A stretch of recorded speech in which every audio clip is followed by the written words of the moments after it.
Are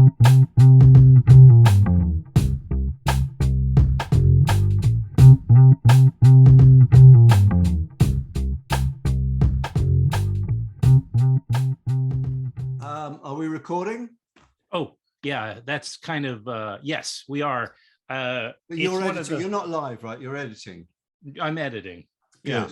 Well, I can tell you then, I'm fucking knackered. I got up at 5 o'clock this morning to do a radio interview for the East Coast. Why would they do that? Why would they? Because Well, it sounded like, just choose your time. They said to me, just choose whatever time. And if the publicist is listening, of course, I'm kidding, or teasing, and I would have chosen a more convenient time if I knew you'd gotten up at the crack of dawn. No, it's fine. It all got done from different people in the UK and in the East Coast and stuff. And so it was an East Coast morning drive radio station, and so it was the right time for them. But it's fine. I'm used to it now. What was I going to say? So yeah, two questions. We're how long do you need roughly? 2.5 hours. Okay. Next question. I mean, I typically, I'll tell you the truth, I typically start around 20 minutes, like, because I feel like you get into a nice groove with that amount of time. And what's unfortunate about 20 minutes, of course, when you're having a great time, is it's that you're just getting into a great groove. But so they run the gamut, and but respecting your time is the top of the priorities. So no, I'm good. I've got nothing else today. I just wanted to know, because sometimes I tailor what I'm going to say accordingly. Of course. Sometimes it's 5 minutes, and the longest one I've done was 1 hour and 35. So we'll fall in definitely within there. Great. And language? Yes, English would be preferable. Yeah, but no, yeah, of course. See now, it's not going to be one of those cases where I'm going to try to be funny because you're a funny person. I won't do that. I just, oh, go on. There's nothing more pathetic than that. Oh, go on. But yeah. You're allowed to actually swear and everything. Bollocks. Like yeah. Bollocks is fine. That's not really swearing. Crap. I don't know. Whatever. Cunt is okay. Yeah, it's okay, but no worse than that. No worse than that. Except, you can try, I suppose. No, that's good. I just want to know what they're gearing, and then I think that's it. And do you do audio as well as visual? I mean, is it just audio? Yeah, I get your question. Yes. So of course, I'm not that this comes as any kind of news to you, but when the pandemic began and I started doing the Zoom thing, thinking I'll just grab the audio, but quickly I saw the advantages of doing it like a video show as well. So I have a YouTube channel now. I edit it a little bit, and I'll put in like a graphic of the book. Great. If it's a movie we're talking about, of course I could play the trailer, but we're here to talk about a book. So yeah. And the book is available now, by the way. That's the only difference from some of the press releases. It's available as of now. I got my copy. So. Oh boy! Wow! Yeah.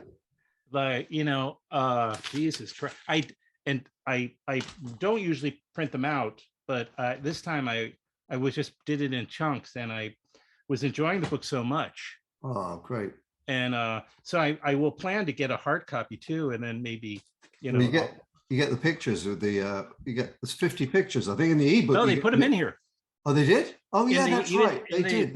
Because it is a great. You're right. And you bring up the pictures, and people would say, so who cares? But because the book is, in a way, Jim, right? It's a it's a number of things. It's a sort of a memoir, of course, but it's also a tell-all. Yeah. And it's a lot about your encounters. You would intentionally made it into an entertaining, fun book. So, without apologizing, like celebrity encounters, etc. Right? Shameless name dropping. Shameless name dropping. Exactly. Very, so the photos are a nice accompaniment to those anecdotes, is my point. Great. Excellent. We're all good. We've already started, so you're making it like now we're going to begin. I know. Now we're going to begin. Now I have to leave. So there we go. It's been a pleasure.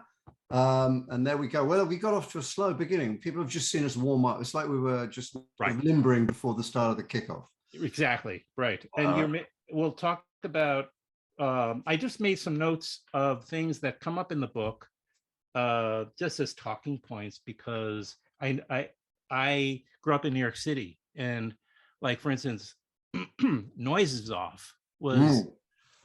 you know, before I knew you. And I saw you, I'm certain I saw you in that because I saw the original Broadway production of it. Yes, if you saw it in the first year, you would have seen me. I left after a year and went into another show. But yeah, that's right. For the sake of conversation, I'll just say, yes, I remember you very well. Yes, I remember you well. You were wonderful. What did you play? Yes. No, it's quite a production. I've never heard laughter like that on stage before or since, really. It was quite explosive. You obviously come from you started in the English stage, started in the UK. Yep. And then came to America just for a month. 3 months, yeah. I was offered a job. I'd done very little in England. I'd been in a children's theatre company for a year touring, playing a garden gnome was my first ever professional role. And then I did a little bit of repertory theatre, weekly and fortnightly, as we call it, 2 weekly rep, which is insane, where you're just sort of, you know, spinning wheels and plates and everything else. And then I was offered a job just to go and direct a couple of things for the drama school that I'd gone to in London. They opened up in Berkeley. So it was a lovely chance just to get away. And I decided while I was away, I might try and put up a one-man show if I could get anyone to do it. So I came with that in my back pocket about a soccer goalie playing a game on a Sunday morning. And I'd seen it in London and liked it and thought it actually could be done even better. And I went around everywhere for three months while I was doing this other job. And of course, nobody was remotely interested because A, I was completely unknown, 24-year-old actor. B, it was a play about soccer, which nobody gave a screaming shit about. And at the time, they do now. And so it was, you know, rightfully everybody turned me down. But then just as I was about to come back, I got a call from a director of a small 99-seat theatre in San Francisco who said, our first play has fallen out of the season.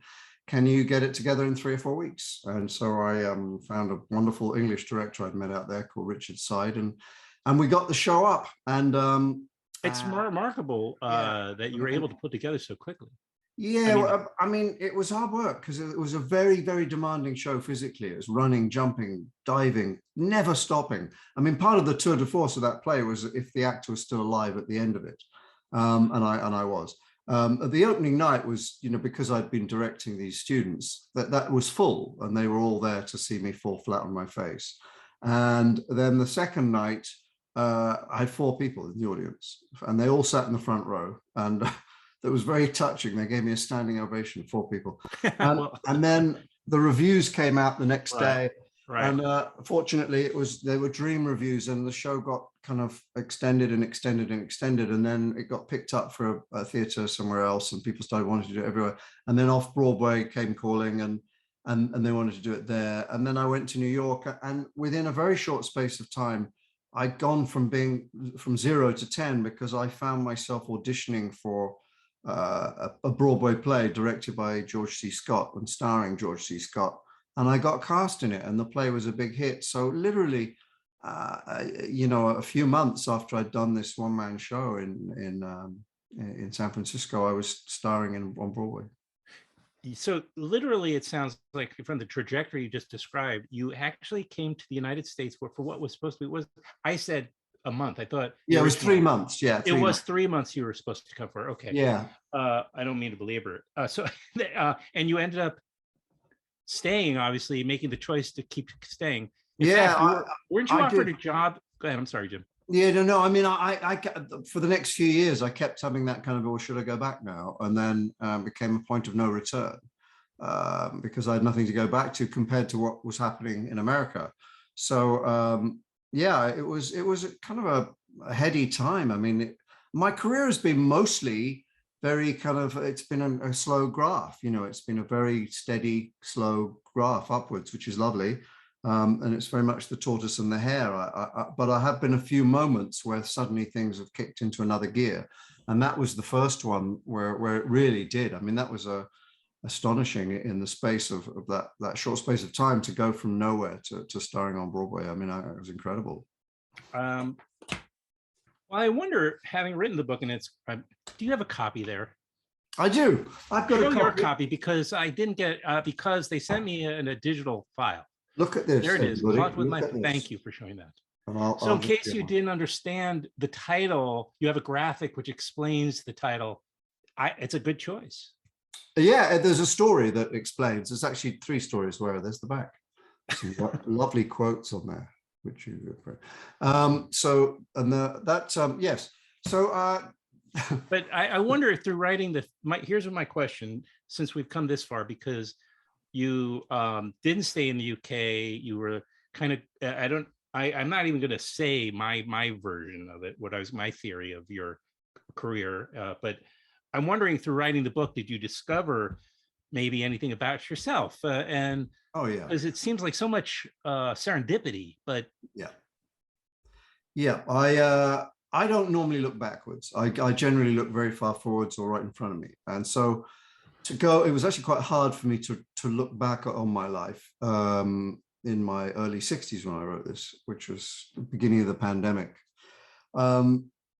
But it was kind of good timing really for me to do that because I felt like I was quite happy to just, take time off. I had no choice because we were all in lockdown and show business shut down. So it was good to do. And I did learn, because originally it come out of an idea, something I'd done with the Screen Actors Guild in a 200-seat theater. I'd done an evening called Inside the Industry, Let's Talk About It. And a Wall Street Journal reporter just interviewed me, and I didn't prepare anything. I just went and told stories. And it was supposed to be, I think, 45 minutes and then a few questions. And I think we went about an hour and a half, maybe longer. I had a really good time, and I told all these stories, and they kind of made people laugh, and that they were embarrassing about me. There was, there's no question. So a lot of the butt of the jokes in this book are me. And I came away thinking, this would be a good one-man show. I haven't done any theatre for years, and it would be kind of fun to do. And I could just stroll around the stage telling these stories. So I started to write it as a one-man show, and very soon it was like a 10-hour show. And I thought, I can't ask anyone to sit through this, and I don't really want to perform a 10-hour show. So I then thought I'll maybe write a book, but I literally had just begun scribbling a few things down. And then what would have taken me probably 5 years took 5 months, because we went into lockdown, 2 years ago. So it was good. But to answer your question more specifically, I really didn't think it was more than anything that I wanted to just entertain people, whether they were interested in show business or not interested in show business. I thought that I had enough fun stories to write down and make a sort of comedy book in some ways, but a comedy memoir. Very irreverent, very, bawdy in some places, and just to not hold back. I was honest with myself, and I was honest about other people. And then as I wrote, sort of 3 things came through that I didn't expect. And by the end, I knew now what the book was really about. And it became much more philosophical than I had originally thought. That each of the stories, there is sort of not a moral per se, but there's a certain conclusion I draw from it, or I offer as a life lesson to myself or to you or to anyone. And so it became a lot more, it had more kind of depth than I had originally thought it would, which is lovely. And also my eternal search for the meaning of family and my own family, and finding what my family was, as opposed, and I don't mean, in a sort of ancestry.com way, just that I wanted to have my own family. And I end up concluding I have 4 families: my biological family, my immediate family, my showbiz family, and my football family, the Crystal Palace Football Club I'm very involved with in England. So that was a big theme. And then the kind of the last couple of chapters, I really do round off the kind of journey with the idea. And I'm not pretending this is remotely original, and this isn't a self-help book, but I really could conclude very clearly from what I'd written and thought about, that every single minute, every single second of your life, whoever you are, whatever you do, you're making choices. And you may not be aware of it, but we are making choices right now. Since we started this, I've made choices about what I say. You've made choices about what questions you ask. Some are in the moment, some are pre-thought, but we are always making choices. And those choices define who you are, what your destiny is, and how your life affects other people. It's like little pebbles being thrown into a pond and the ripples. And you never know. I mean, I could say something in this show which inspires somebody to change their life and become an actor, or to stop being an actor, or whatever. It could change. It could, nothing to do with show business. They could go, oh yeah, this is a guy who took a lot of risks, and it never ever failed me. I'm not a massive risk taker, certainly not physically. I'm a coward, and I don't gamble with money. But I've gambled quite big on sort of career and life choices, and I have never ever come to regret it in the long term, for sure, but mostly in the short term. And that is, I think that's important, because that it does define who you are. And yes, I've made mistakes, some big, some small, but they all contributed. And I think that the next conclusion beyond that is, if you accept that premise that I'm offering, that every single second is important, that we are here on this planet for a nanosecond. In the grand scope of time, in the history of the world, we are 11 hours, 59 minutes and 59 seconds, whatever. We are literally here for a second in the grand history of the world. So Christ almighty, make the most of it, you know, live life to the fullest. And again, a million people have said that. There's nothing original about what I just said there. I hope the way it comes across in the book, and the way I say it, and how and why I say it, is original. Well, it has to be, because I can only tell you my story, and how my story is interconnected with other people's story, because it is about the observed as much as the observer, this book. Well, I appreciate the transparency you mentioned, that you often are the butt of jokes that you make, or anecdotes you make, you describe. Yeah. Excuse me. And I'm wondering, obviously that you made, that's a choice, for instance. Could not be, the book obviously would have been rather mundane, or there would have been less unique and special about it had you not been as transparent. Well, yeah, I think so. Listen, I'm a realist. I've had a lovely career, and I say at the beginning of the book, if you stop 10 people on the street, you know, 1 out of 10 maybe knows my name. But if you show them a picture of me, probably 5 or 6 might even go, oh yeah, I've seen him in stuff. And if you give them a list of all the things I've either been in or written, probably 9, I would think actually 10 would say, yes, I've seen one of those. So I'm in that weird, you know, nebulous B-list category, where people recognize me, but they don't know where from. And I have a chapter about that called "I Know You From Somewhere." And so I'm totally realistic about the fact that memoirs are tough to sell anyway. No one's going to buy this because it's the Jim Piddock story. I mean, it's not that interesting to me, let alone to anyone else. Just well, to me it is. Well, no, just to my story. But you know what I mean? Well, what I'm saying is what I've done, and then I did this, and then I did that, and then I did. I mean, I use a structure of what I kind of basically highlights of this and that, but that's just the spine, and it's not that, you know, original or interesting. I think what I knew I had to do was do something more and make it a romp, a really entertaining romp. And then as I say, the bonus came when it was more than that. It had some weight. And it's not just me, you know, blowing my own horn here. I really do think that that's happened, and I'm quite self-deprecating in the book and in life. But the one thing that has consistently come back at me from people who read it is that it has a depth to it that they didn't expect. I didn't expect. I mean, I thought it was going to be a lot of fart and poo jokes. so there you go. Well, even though you do, it is a romp, that you do, as you're mentioning, as you're suggesting, there are moments you have loss, and you talk about that. Yeah. You've lost 2 very close friends. Yeah. You know, and both kind of in a very violent, unexpected ways. Not like they were sick over a long period, or maybe Bill Paxton might have had. Maybe that's a little bit more common, but the loss was immediate and shocking. Yeah. There was no preparation, emotionally speaking. You know. Correct. You also, I was especially. You had a number of your own medical issues of scares over the years? Yeah, yeah, I know. You think I'm a hypochondriac, but I'm not. No. But when you Isn't get that- to, Go ahead. I mean, I'm 66 in a couple of weeks' time, and Happy by birthday. that, so you've had a few procedures. By then, you've had a few, you know. Yeah. And one of them was, I mean, the chapter's called the time I nearly snuffed it.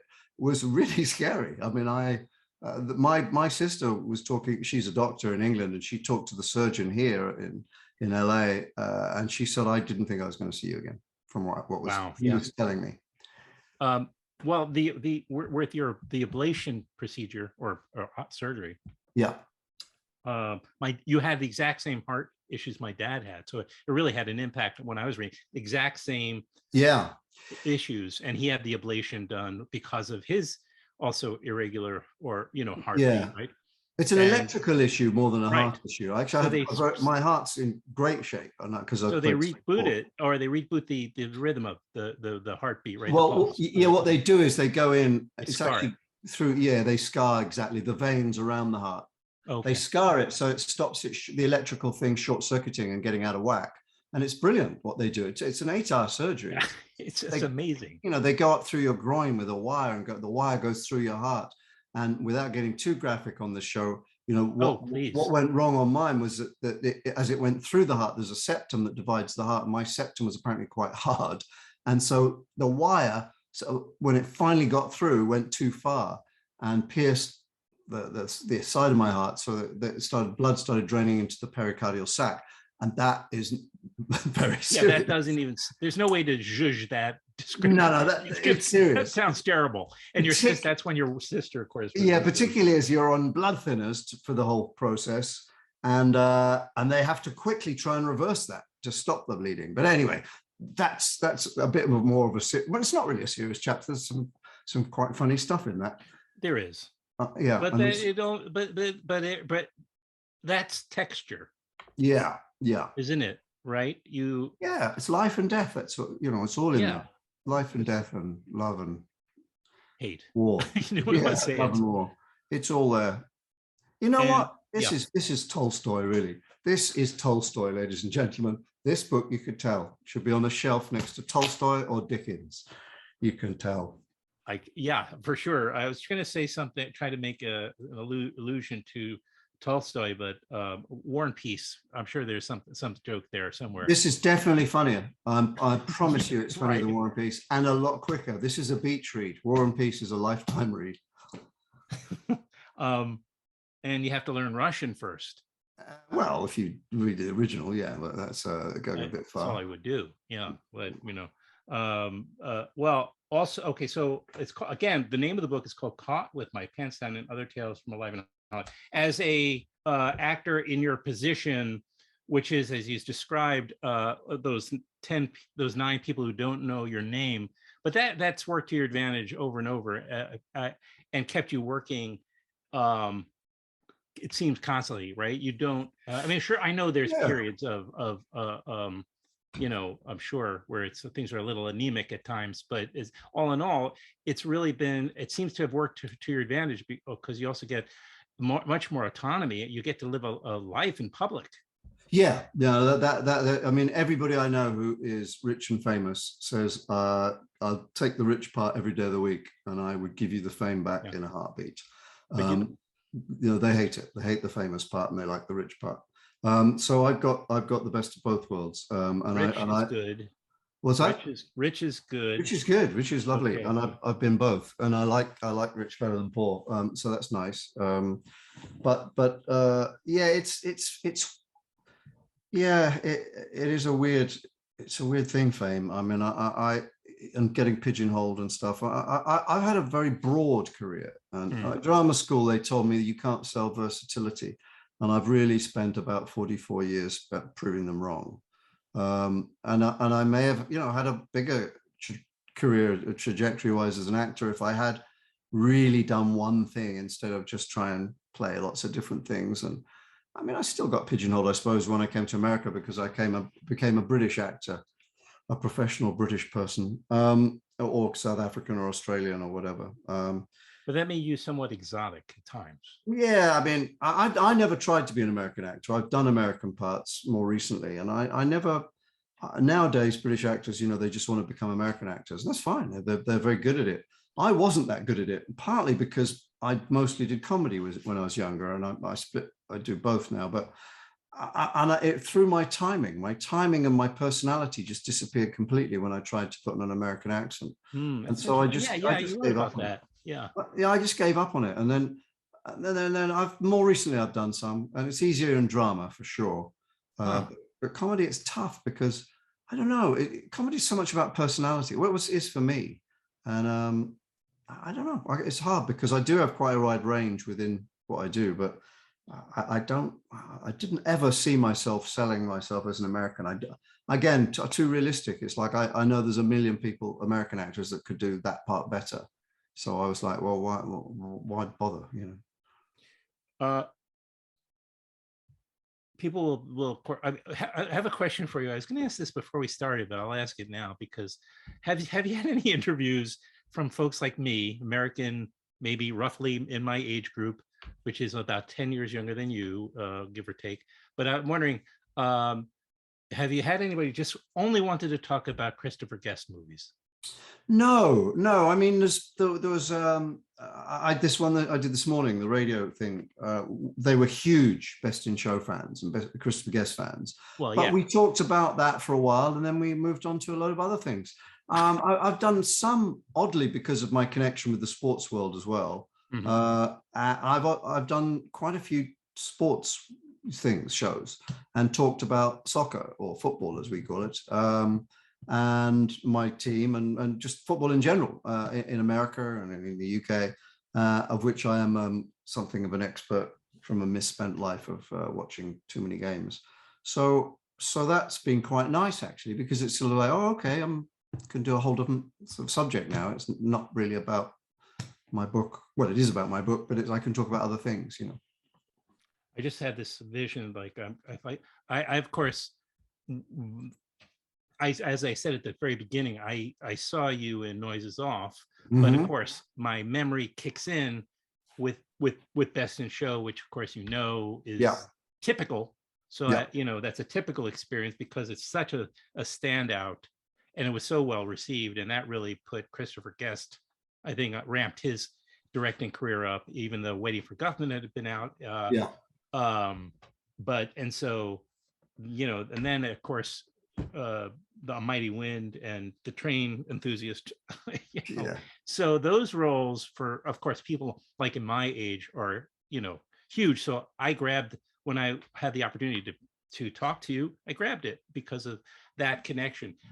Grateful to learn so much more about you and your career, and having to say, oh, I've seen you in way more than I thought. That's got also kind of, Yeah. Now, people, it's either Best in Show, the straight man in the British straight man in Best in Show, or Lethal Weapon 2, the South African, and I had that line that became a kind of catchphrase for the movie. It was my first ever movie, and it was the top grossing movie of that year, and my line became a catchphrase. And I only had one scene. It was the line I say to Danny Glover and Joe Pesci when Danny Glover was trying to emigrate to South Africa, and obviously during the time of apartheid. And I tell him he can't, and then he says, well, why not? And I go, because you're Blick. And that line, because you're Blick, became, Joe Pesci just laughed every time I said it.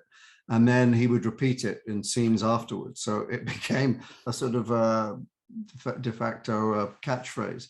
So that, and I guess Independence Day to a degree, but oddly, globally, people recognize me the most globally around the world, because it has been shown in every country in the world, is Friends. I did one episode of Friends. That's the impact of that.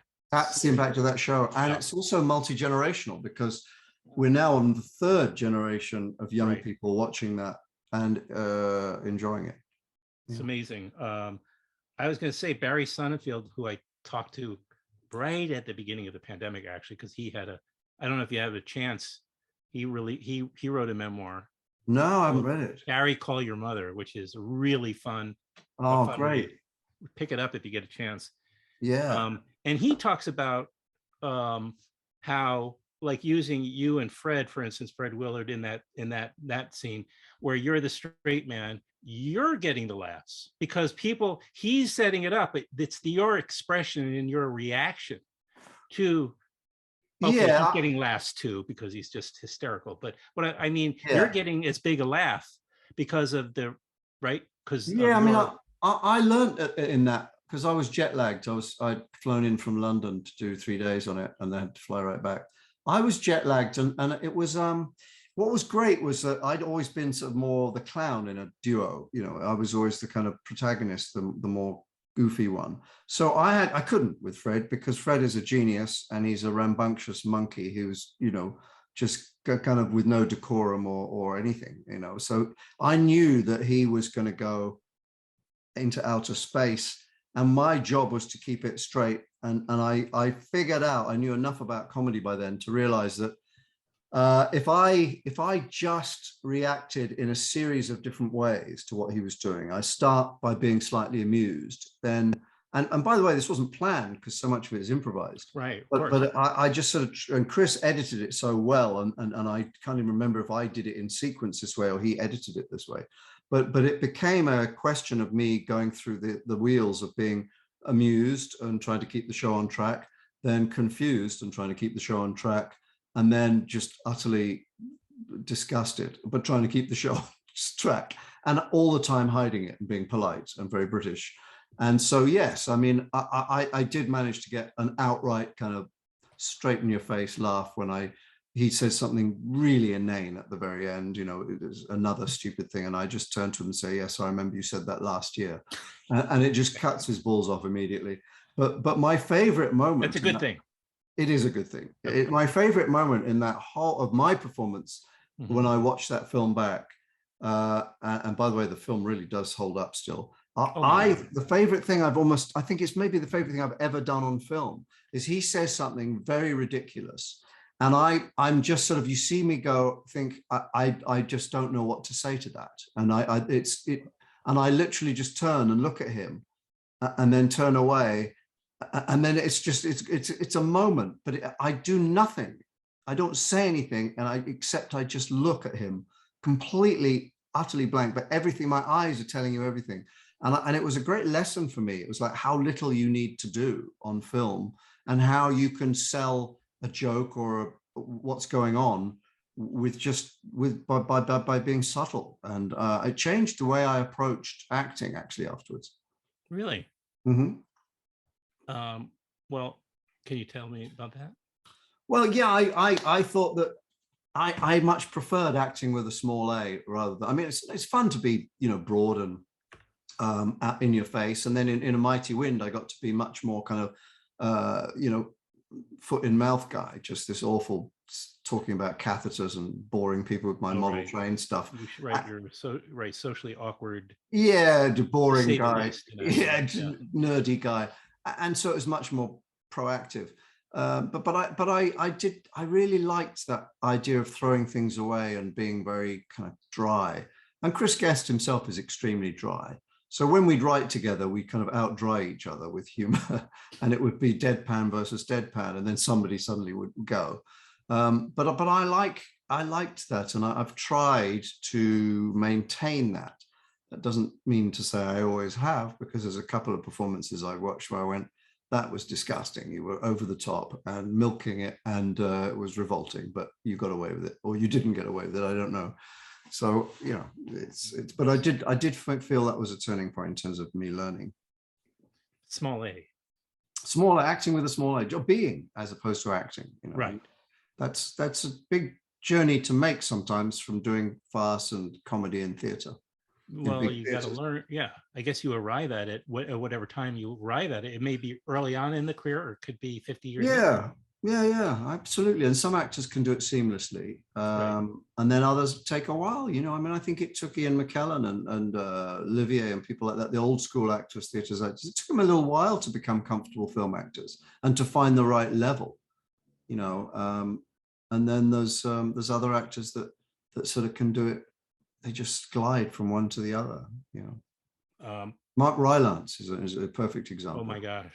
Who can be minuscule on camera, and I'll just create a word here, maxicule. In maximum, he can be very big in theatre. Yeah. There must be a word I could invent there. Minicule. Anyway. No, we're moving on. It's late. It's been a long day. I know you've been up for a very long time, so I'm not going to keep you too much longer, actually, because I want to respect. No, that's all right. Oh, my stream of consciousness is now becoming stream of unconsciousness. That's fine. Absolutely. Caught with my. I'm usually the one blathering, by the way, so I don't mind. That sounded like I just said you were blathering. That's not. I was blathering. I have been blathering. It's just quite accurate. But it's called Caught with My Pants. Caught with My Pants Down, and easy for you to available say. Now. Where books available now. Where books are sold. With the full. Okay, so yesterday I'm walking down. I live up right now. I've been living in the Hudson Valley. I lived in this New York City for decades, and I just decided, like a lot of other people, burnt out, lost my dad. I needed a change of. I wanted to look out a window and look at mountains. Mm-hmm. Yeah. And instead of buildings for a change. So I made these changes. So I'm walking with my son in the countryside. We're passing, it's very English, by the way. It's almost like being the Lake District. And I was walking down the road and we passed these cows, and I'm walking with my son, and he for some reason he brings up spam. And so I said, have you heard of Monty Python, Jacob? And he goes, no. I said, well, these guys were everything to me when I was a kid, but they were huge. They were British, but they were huge in the 70s when I was growing up in the United States. So, and of course, now we can pull the phone out, turn on YouTube, and show him the spam sketch. Yeah. And he just thought it was great. He just loved it.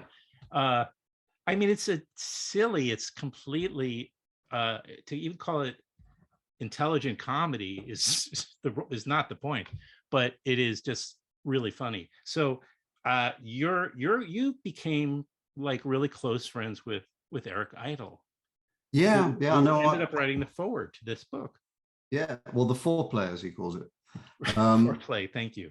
It was one of those magical things that happened. I grew up, again, Python was probably the biggest influence on my creative career. I was the revelation I guess I was in my early teens when it came on, to find out that comedy could be both smart and very silly and very rude, all at the same time, the high and the low. And so I was always kind of a massive Python fan, as were a lot of comedians like Eddie Izzard, loads of people. And then I had the fortune to be cast in a film with Eric Idle about 25 years ago. And it was probably the worst film that's ever been made in the history of Hollywood.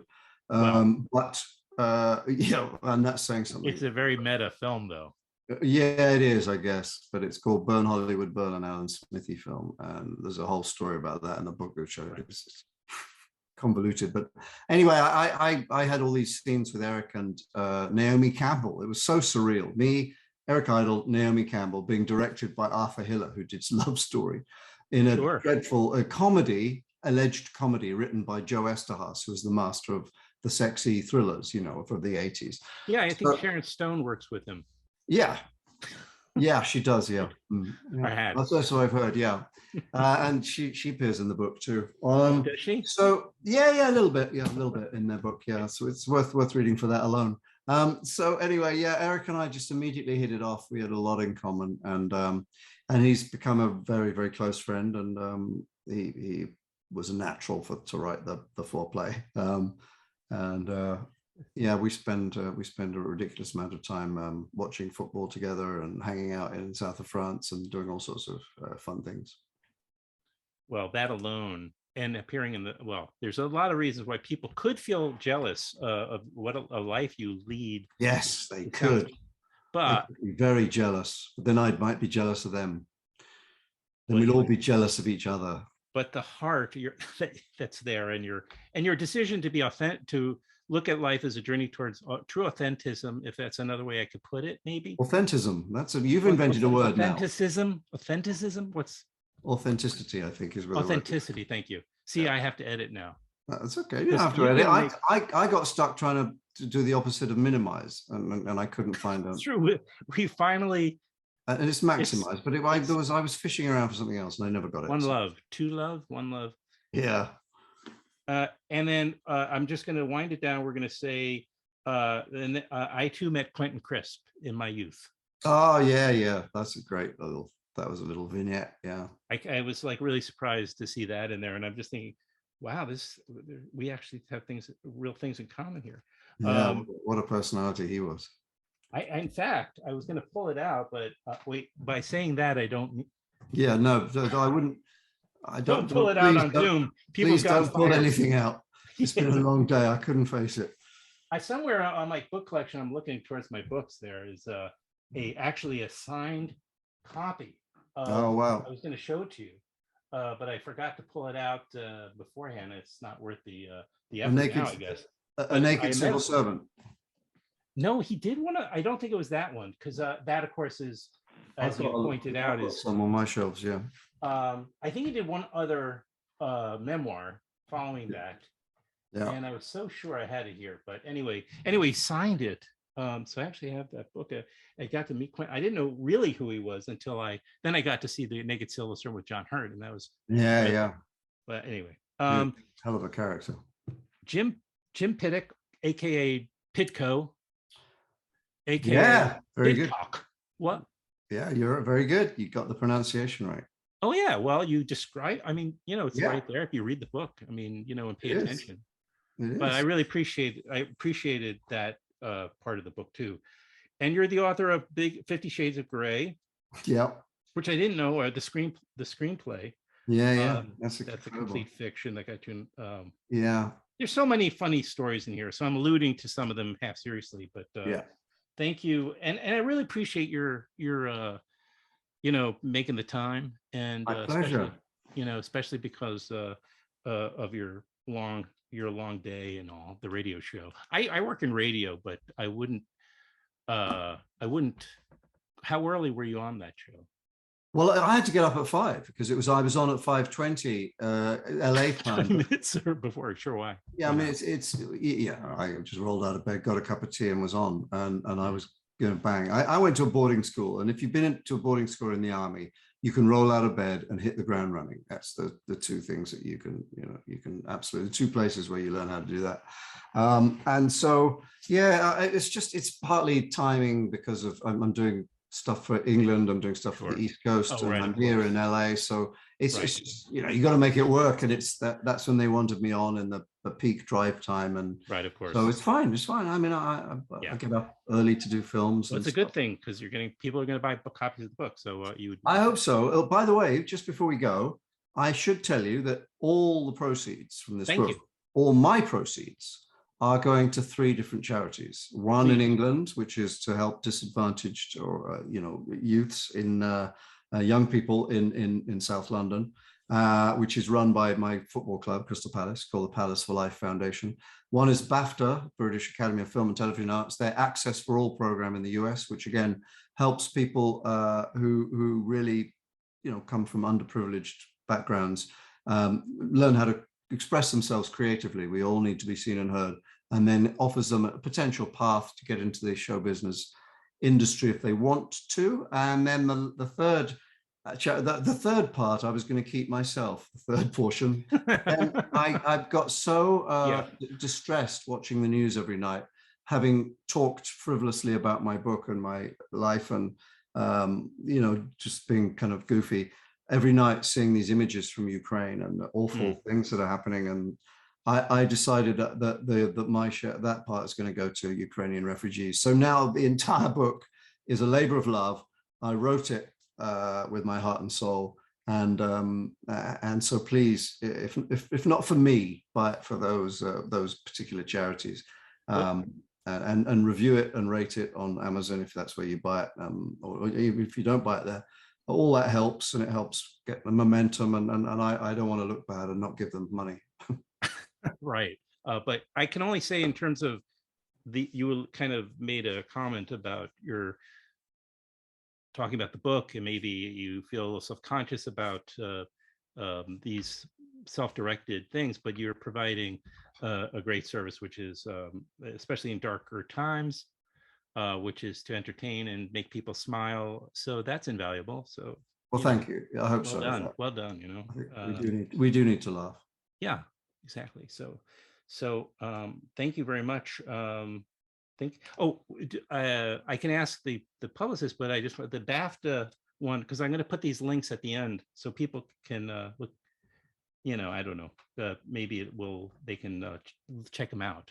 Yeah. I mean, I think in the back of the book, I Oh. detail, I've got the little blurb on those two charities, and the Ukrainian refugee charity that I'm literally, because I won't see any royalties for the first 3 months anyway, I'm literally kind of going through finding which is, I think, the right one to give to, because I don't want to just shoot from the hip and pick some terrible organization and it goes into some arsehole's pocket. So I'm going to scrutinize that, but it will go, that last portion will go to Ukrainian refugees. I can guarantee you that. I believe that, and that's wonderful. And last question, I guess, is do you have any plans at this stage? Maybe it's a little soon, maybe too soon to write more. I mean, I know you write screenplays, you write, but maybe another book in the. Maybe a book. I mean, books are hard. It was a lot of work. I've got a film that's supposed to shoot that I wrote in the summer in England with Jeremy Irons, and I'll probably be in that as well. So I'm probably not going to be able to do much writing before the fall. I wrote during the lockdown. I did a television series for ABC. I wrote that with my friend Don Lake, and 2 screenplays, which I'm trying to get set up now, and then the book. So I'm a bit written out for the last year or two. So I'm going to probably start writing again when the weather cools down at the end of the summer. And listen, if this book does super well, I mean, touch everything wood, it would be wonderful. And I've certainly got enough material to write another one with just, similar sort of stuff. And I actually want to do something that's much more of the observed than the observer, in the way that David Niven's second book was really little vignettes about all the other people. There was more studies of other people rather than his life story, and that would be kind of fun to do. And I've certainly scribbling down some ideas if that should ever happen, but I think we're way off that. You could make it happen, people. You could make it happen. That's right. Buy a copy of "Caught with My Pants Down" by Jim Piddock, and support this great memoir. Thank you so much. And thank you very much. It's been a real pleasure.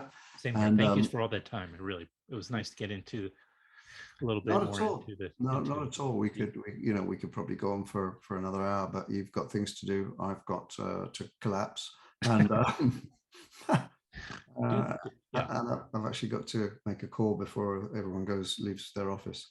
All right. Thank you so much. It's been a real pleasure.